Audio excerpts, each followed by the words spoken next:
केंद्र सरकार के किसान विरोधी बिल ला वापस ले जाए के मांग ल लेके युवा कांग्रेस मन के द्वारा कोरबा जिला में भाजपा कार्यालय के घेराव करे के प्रयास करे गए, जेमा पुलिस और युवा कांग्रेस कार्यकर्ता मन के बीच झूमा झटकी देखे बर मिलिस। रायपुर ले पहुंचे युवा कांग्रेस राष्ट्रीय प्रवक्ता सुबोध हरितवाल केंद्र सरकार के खिलाफ विरोध प्रदर्शन कर काला कानून ला वापस ले के मांग करी।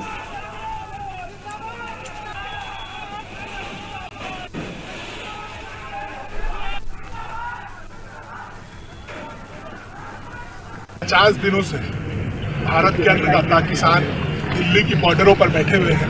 नरेंद्र मोदी की जो कुंभकर्णी नींद में सोई सरकार है उसके कान में जू नहीं देख रही है।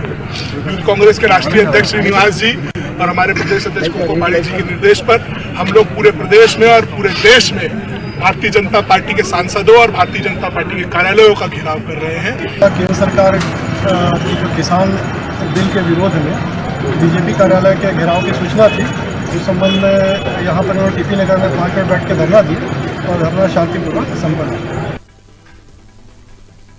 रुका था एक ब्रेक लेहे बार आप मन देखत रहो आप मन के अपन चैनल न्यूज़ 36 लाइव छत्तीसगढ़ की आवाज़।